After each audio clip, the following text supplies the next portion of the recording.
नमस्कार दोस्तों, स्वागत है आपका हमारे चैनल आचार्य जागेंद्र मिश्रा में। बसंत पंचमी 2021 में कब मनाई जाएगी, शुभ मुहूर्त क्या है और कैसे ज्ञान के वरदान के लिए अपने बच्चों की पढ़ाई में वो बेहतर करें, इसके लिए एक छोटा सा प्रयोग करें। खासकर मोर पंख का प्रयोग करें और मोर पंख के प्रयोग करने से आपके बच्चे 100% बेहतर सफलता प्राप्त करेंगे। तो चलिए शुरुआत करते हैं। वीडियो के अंत तक बने रहिएगा दोस्तों। मान्यताओं के अनुसार ज्ञान की देवी माँ सरस्वती माघ महीने के शुक्ल पक्ष की पंचमी तिथि को ब्रह्मा जी के मुख से प्रकट हुई थी और इसीलिए बसंत पंचमी के दिन माँ सरस्वती जी की आराधना की जाती है।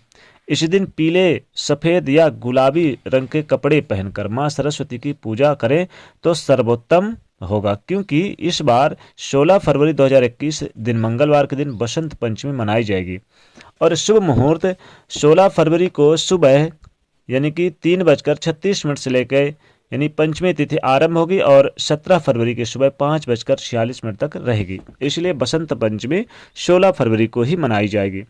और आपके लिए पूजा का दोपहर का जो समय होगा यानी कि दोपहर तक कर लें, दोपहर के बाद ना करें बल्कि 2-2:30 बजे तक ही कर लें तो सबसे बढ़िया होगा।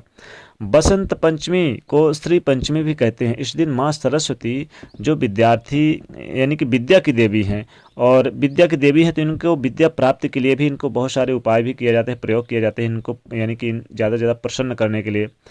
अगर सुबह सुबह माता सरस्वती का नाम लें तो कहते हैं कि यानी कि सरस्वती हमेशा मुखारविंद में निवास करती हैं। अगर इनकी आराधना की जाती है इस दिन यानी बसंत पंचमी के दिन विशेष आराधना की जाती है। अब आपके घर में कोई छोटे बच्चे हैं, उनकी पढ़ाई लिखाई आरंभ करने के लिए, नई चीज़ों की शुरुआत करने के लिए, चाहे संगीत हो, कला हो, सर्वोत्तम माना जाता है बसंत पंचमी, क्योंकि कई लोग इस दिन गृह प्रवेश भी करते हैं शुभ मुहूर्त में और कई लोग बहुत सारे शुभ मुहूर्त में बहुत सारी अच्छी चीज़ें करते हैं। इस दिन चूँकि इस दिन के यानी कि अमूज मुहूर्त भी कहा जाता है इसको। अब चूंकि बहुत सारे काम बिना पंचांग देखे भी हो जाते हैं। इस दिन मान्यता है कि यानी कि इस दिन कामदेव अपनी पत्नी रति के साथ पृथ्वी पर आते हैं और भ्रमण करते हैं। इसलिए जो पति पत्नी वैवाहिक जीवन में जिनकी मुश्किलें हैं, इनकी अगर पूजा करते हैं तो माता लक्ष्मी, भगवान श्री हरि की भी आराधना की जाती है इस दिन। चूँकि ज्ञान की देवी सरस्वती शुक्ल पक्ष की पंचमी तिथि को ब्रह्मा जी के मुख से प्रकट हुई थी, इसलिए इनको प्रसन्न करने के लिए ये दिन सर्वोत्तम है। इस दिन आप विद्यार्थी हैं तो पीले यानी कि पुष्प इन्हें अर्पित करें, पीले और वस्त्र अर्पित करें और सफ़ेद वस्त्र अर्पित करें, पीले पुष्प अर्पित कर सकते हैं इनको।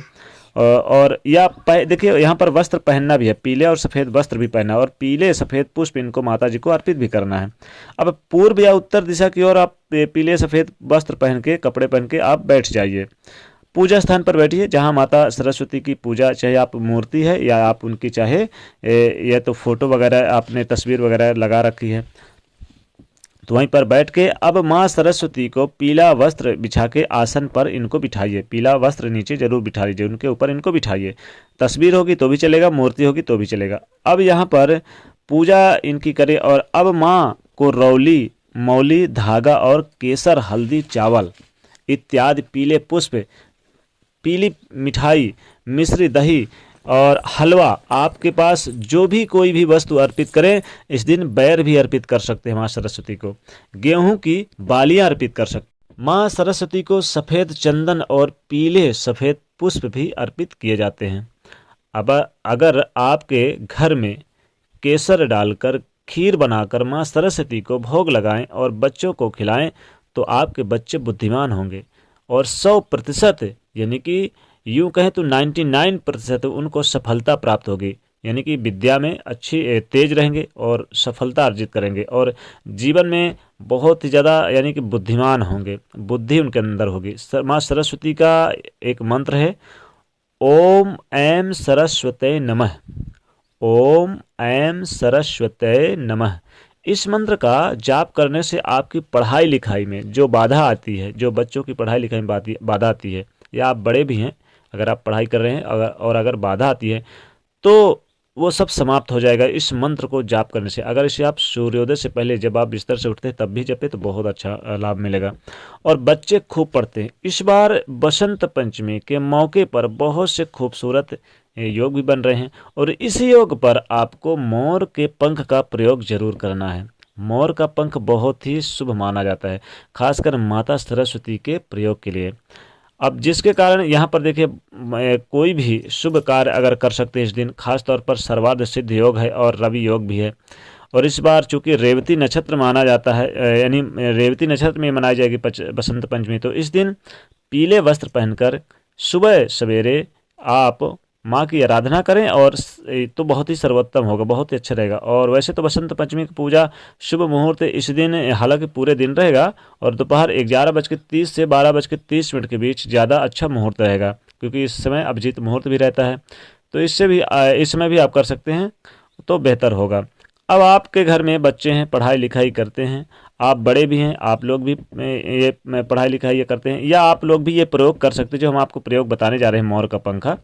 क्या करेंगे, देखिए आपके घर में केसर होगा, थोड़ा सा यानी केसर ले लें, उसको थोड़े से पानी में भिगो दें। अब इसको चांदी के यानी जो वस्तु है चांदी की वस्तु कोई भी हो उसको ले लें, चाहे चांदी का सिक्का है या कोई भी है आपके घर में, तो उसके सहारे जो बच्चे हैं उनके यानी कि जीभ पर एम लिख दे। क्या लिखना है, एम, एम लिख दे उनके जीभ पर इस केसर से, और इस चांदी के यानी कि जो चांदी का कुछ भी हो, डंडा हो या आप उसका सिक्का हो, इस बीज मंत्र को लिख दीजिए जीभ में। केसर से लिखिएगा, ध्यान रखिए, क्योंकि ये एम शब्द आपके ज्ञान को बढ़ाएगा, आपके अंदर जो पावर है उसको बढ़ाएगा। बहुत सिंपल है, पर इस बार करिएगा ज़रूर, क्योंकि बच्चों की पढ़ाई लिखाई में तो इससे लिए ये प्रयोग ज़रूर करें, क्योंकि इस दिन नई शिक्षा आरंभ करने का भी दिन है, नई विद्या, नई कला संगीत सीखने का दिन है।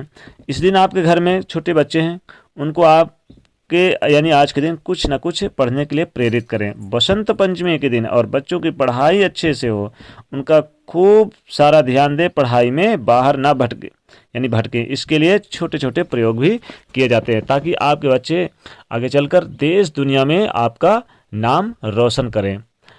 तो इस दिन विशेष तौर पर मोर का पंख का प्रयोग किया जाता है। देखिए, बसंत पंचमी के दिन मोर का पंख माँ सरस्वती को जरूर आपको अर्पित करना चाहिए। मोर का पंख कहते अर्पित करने से माता सरस्वती प्रसन्न होती हैं। अब इस दिन भगवान श्री कृष्ण को भी आप मोर का पंख जरूर अर्पित करें। मोर का पंख आप ले लीजिए, और आप दाहिने हाथ में लेके माँ सरस्वती के पूजा आराधना करके, अपने मन की मनोकामना करके, और आप इसे अपने तिजोरी में रख दें, या आप अपने खजाना जहां रखते हैं अलमारी वहां रख दें मोर का पंख।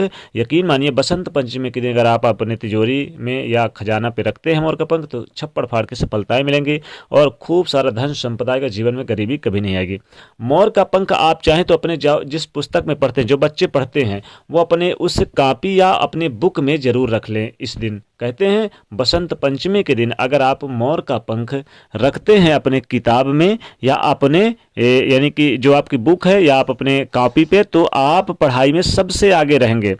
मोर का पंख हमेशा अपने यानी कि इस बसंत पंचमी के दिन से प्रारंभ करिए, अपने जेब में रखिए, और अपने यानी कि हमेशा ध्यान रखिए अपने जेब के जो सबसे बाहर वाला जेब है उसमें रखिए। और मोर का पंख अगर बहुत ही ज़्यादा और शुभ अपने घर में यानी निगेटिव ऊर्जा प्रवेश ना करे, तो मोर का पंख एक आप मुख्य दरवाजे पे लगा दीजिए बसंत पंचमी के दिन, तो निश्चित तौर पे खूब सारा धन संपदा आएगा। और एक मोर का पंख बसंत पंचमी के दिन माता सरस्वती को जरूर अर्पित कर दें, यानी पूजा स्थान पर रख दें, तो छप्पड़ फाड़ के सफलता आएगी। तो दोस्तों, कमेंट सेक्शन में सच्चे दिल से जय माँ सरस्वती वर्ष लेकर जाते जाते वीडियो को लाइक जरूर करना है, तो चैनल को सब्सक्राइब करें, शेयर करें। जय माँ सरस्वती।